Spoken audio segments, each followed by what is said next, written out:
अब हम लोग को देखना है अंग्रेज, ब्रिटिश ईस्ट इंडिया कंपनी। कौन देखना है? तीसरी company British east India company. British east India company स्थापना होती है 1600 में। तो स्थापना हो गया, सोचा सब कि हाँ हम लोग मिलके कब्जा करेंगे, लोग भारत में जाएंगे, व्यापार करेंगे, वहां जितना मिलेगा लेके आ जाएंगे, सामान वहां से सस्ता खरीदेंगे, यहाँ आके महंगा में बेच देंगे। शुरुआत में उन लोग का यही था। अंग्रेज हमें कब्जा करने ही नहीं आए थे, कमाने आए थे। वो यहाँ आने के बाद देखे थे गिरे भाई साहब ये देश है कि कौन चीज है, जिसको जहां मन मिल रहा है वो अपन राजा बन जा रहा है। राजा मतलब क्या होता है? देश। राजा मतलब देश। एक देश में 2 राजा होगा नहीं। तो हमारे यहाँ देखा गया कि भाई साहब देश देश वाली बातें नहीं है। यहाँ जो जिस जाति का है वो अपनी जाति के राजा को सर्वश्रेष्ठ समझ रहा है। वरना भारत को देखेंगे तो सबसे पहले भारत को चंद्रगुप्त मौर्य और अशोक ने पूरे अखंड भारत को संभाला। कनिष्क संभाला, हर्षवर्धन आधे भर संभाला, यहाँ पे अकबर संभाला। इसलिए जो बड़े बड़े शासक रहेंगे सब देखिए अशोक महान। ध्यान से समझते हैं। ब्रिटिश ईस्ट इंडिया कंपनी यह स्थापना कब हो जाती है? सुन, स्थापना होने वाली दूसरी कंपनी, लेकिन भारत में आने वाली तीसरी कंपनी। डचों की स्थापना इससे बाद हुई, लेकिन वो चले आए सब, लेकिन ये नहीं किया। इसमें भी नौटंकी क्या हुआ? स्थापना के समय तो मुगल बादशाह अकबर था, स्थापना के समय मुगल बादशाह, लेकिन जब ये भारत आए लोग तो उस समय जहांगीर था। तो स्थापना के समय 1605 में न मरता है जी अकबर, तो स्थापना के समय अकबर, लेकिन जब ये भारत में आया तो जहांगीर। किसके समय है? जहांगीर। याद कीजिए 1608 में कैप्टन हॉकिंस, कैप्टन हॉकिंस।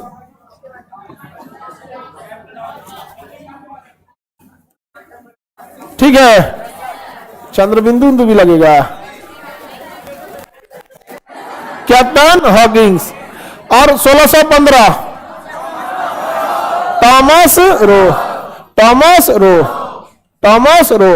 याद है? जागीर के काल में आए थे सब। स्थापना कब हुई थी? अब ध्यान से समझते हैं ब्रिटिश ईस्ट इंडिया कंपनी के बारे में, क्योंकि इसको ध्यान से देखना है आप लोग को। यही सोच रहे सब यहां रह गया सब। और इन्होंने ब्रिटिश ईस्ट इंडिया कंपनी इतने समझदार थे, ये किसी भी लड़ाई में उतना ही पड़ते थे जितना इनको फायदा हो। बस बहुत ज्यादा लड़ाई को सीरियस नहीं लेते थे, जहां तक फायदा होगा वहीं तक काम करते थे। इनके लड़ाई का मकसद ही था, ये राजा बनना ही नहीं था। और भारत के लोगों की मेंटेलिटी था कम में कमाए लेकिन राजा रहे। और इनका कहना है कि अरे भैया राजा मत दो, हमको कमाने दो यहाँ पे, बस उसको मतलब नहीं, राजा तुम ही रहो।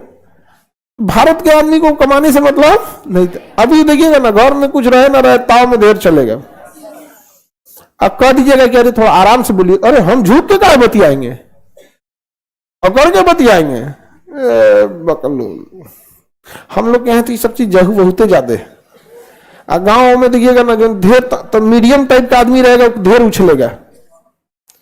ये तो आदमी परेशान रहता है ये सबसे। आगे बढ़े तो हम देखते हैं ब्रिटिश ईस्ट इंडिया कंपनी है और इन्होंने अपना पहला कारखाना कहां डाला? सूरत में। पहला कारखाना सूरत में। पहला कारखाना अच्छा, सूरत में कौन सा खेती हो रहा था?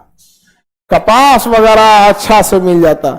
और ब्रिटेन में कपड़े वगैरह के लिए बहुत प्रचलन था। तो महाराष्ट्र और गुजरात के कपास को लेते थे, वहां से धागा वगैरह बना कहां भेजते थे? ब्रिटेन।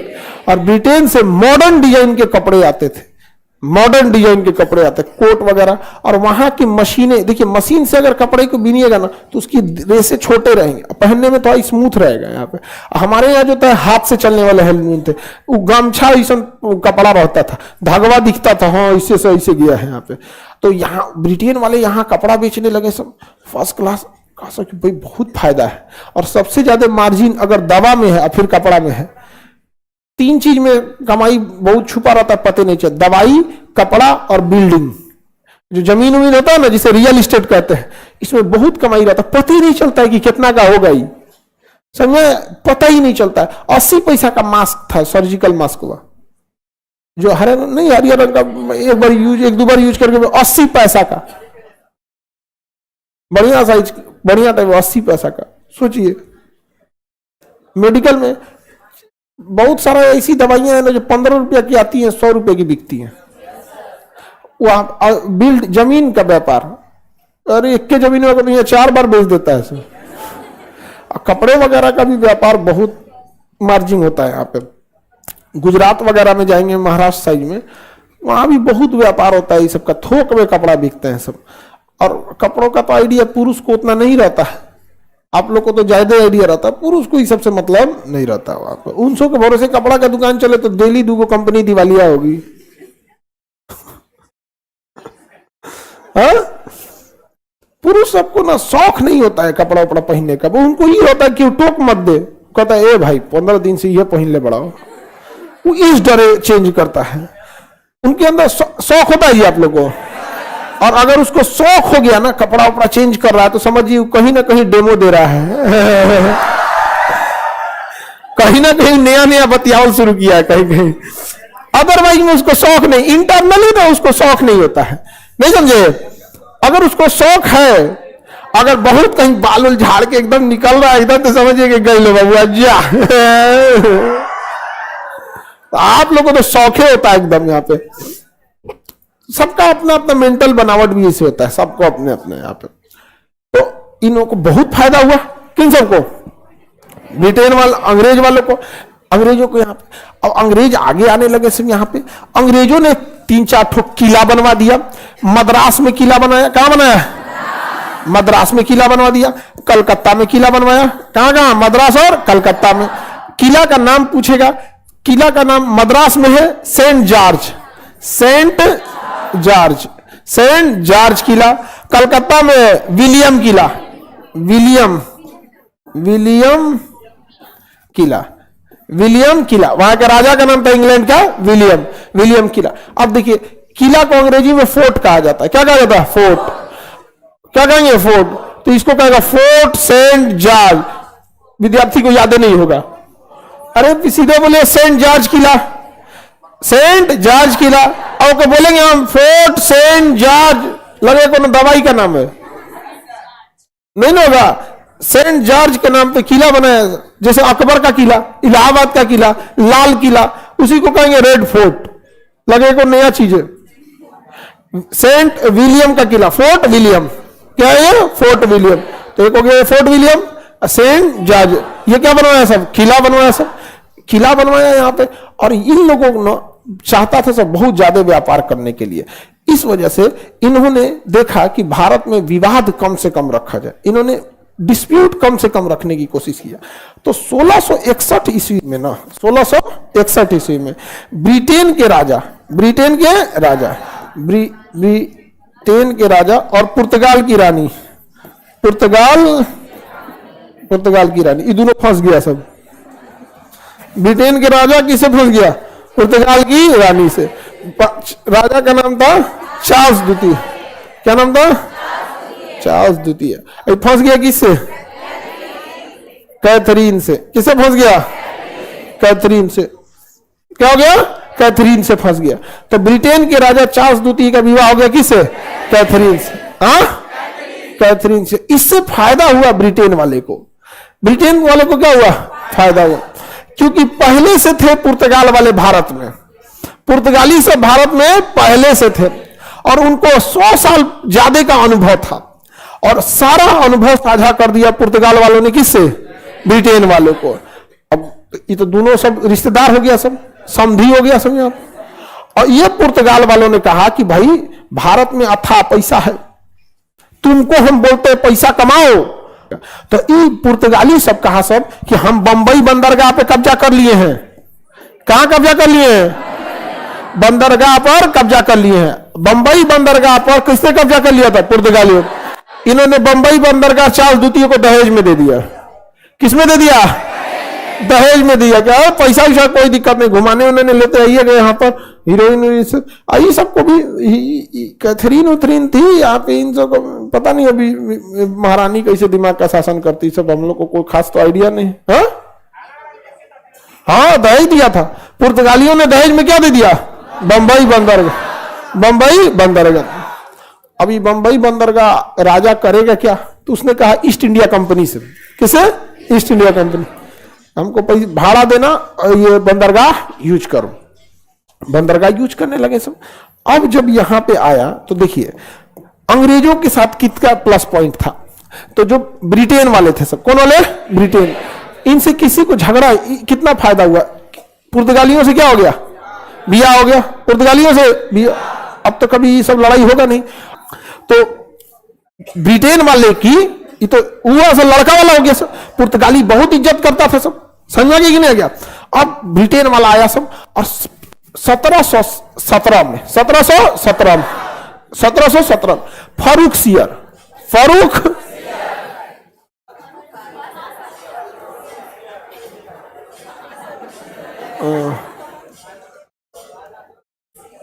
फारूक सियर, इस ससुरा बीमार पड़ गया।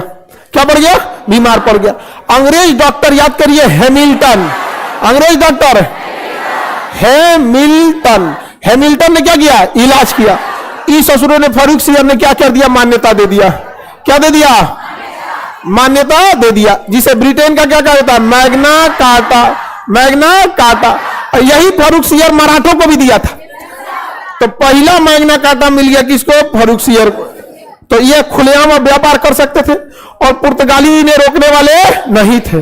अब इन्होंने आगे बढ़ना चालू किया। 1757 आया, 1700 पलासी की लड़ाई लड़ लिया सब। कौन सी लड़ाई? अब बंगाल जीत लिया सब। पलासी की लड़ाई में क्या जीत लिया सब? अंग्रेजों की यह तीसरी जीत साबित हो गई। पहला पुर्तगालियों से बियाह कर लिया। अगर पुर्तगालियों से बियाह नहीं हुआ रहता ना, तो भारत में आप दो लड़ाइयां देख रहे होते, पुर्तगाली और अंग्रेज, ये आपस में लड़ रहा होता सब। लेकिन वो बियाह कर लिया सब। यहां पर आइए फंस गई। कौन? कैथरीन। अब ये फंस गई कि वो फंसा लिया, कौन जान रहा है यहां पे? हाँ, अब बियाह हो गया। अब भारत का अब कोनो उससे क्या मतलब है? यहाँ पे बियाह इसी का हुआ, इससे फायदा इसी को ना हुआ। यहाँ पे चाहे ही फंसाए चाहे ही फंसाए, चाकू गिरे तरबूजा पे, चाहे तरबूजा गिरे चाकू पे। तो आखिर फायदा किसको हो गया? ब्रिटेन वाले को। तो ब्रिटेन वाला को पहला जीत तो यही मिल गया। दूसरा है सीआर दे दिया, फारूक सियर वाला क्या दे दिया? मान्यता दे दिया। क्या दे दिया? मान्यता दे दिया। 1757 में पलासी की बंगाल जीत लिया। क्या जीत लिया? बंगाल जीत लिया। 1759 में वेदरा का युद्ध, वेदरा का युद्ध, वेदरा का युद्ध मार के डचों को हरा दिया। किसको मारा दिया? भाग यहां से, डच मार दिया। भागो, हो गया काम। अंग्रेजों को देख रहे हैं कितना तेजी से जीत मिल रही है। सबसे पहले हाँ बियाह कर लिया फारूक सियर से, मान्यता ले ली। 1757 में बंगाल जीत लिया पलासी के युद्ध, वेदरा के युद्ध में डचों को हरा दिया। और जस्ट अगले साल 1760 में वाडिवास का युद्ध। कौन सा युद्ध? वाडिवास का युद्ध, वाडिवास का युद्ध। वाडिवास के युद्ध में फ्रांसीसियों को हरा दिया। किसे हरा दिया? फ्रांसीसियों को हरा दिया। 1760 के फ्रांसीसी युद्ध में किसे हरा दिया? बताइए कितना किस्मत अच्छा है अंग्रेजों का। देख रहे हैं, जीतते जा रहे हैं, सब जीत रहे हैं, ऐसे कि नहीं? अब देखिए आगे समझिए। जस्ट अगले साल 1761 पानीपत, पानीपत कौन सा लड़ाई? इसमें किसकी हार हो गई? मराठों की। अंग्रेजों ने एक गोली नहीं चलाया। अहमद शाह अब्दाली आया, मराठों को हराया, मराठे यहां समाप्त हो गए, अहमद शाह अब्दाली चल गया। अंग्रेजों ने क्या किया? बाहर भाई किस्मत। समझा कि नहीं गया? समझा? मराठे जीत गए, मराठे यहां हार गए। अब अगली नंबर था मुगलों को हराने का। जो मुगल यहां मान्यता दे रहे थे, अब मुगलों को हराने की बारी थी। तो जस्ट 1764 बक्सर का युद्ध। कौन सा युद्ध? बक्सर का युद्ध। बक्सर के युद्ध में इन्होंने किसे हरा दिया? मुगलों को। शाह आलम द्वितीय मुगल को हराकर पूरे भारत पर कब्जा कर लिया। अब अंग्रेजों को हराने वाले, लड़ने की जरूरत ही नहीं, किसी से लड़ने की जरूरत ही, सब कब्जा कर लिया सब अंग्रेज सिस्टम। अब किससे लड़ेंगे? सब बोलिए ना। मराठा हार गए, मुगल हार गए, बंगाल के निजाम हार गए, डच को भगा दिया, फ्रांसीसियों को हरा दिया, पुर्तगालियों से बियाह कर लिया। बाकी कोई अंग्रेज कंपनी में इतनी ताकत ही नहीं थी। और ब्रिटेन वाले सब पूरी तरह से कब्जा कर लिए सब। इसके बावजूद वो राजा नहीं बने थे। उनको कहना था हमको पैसा चाहिए।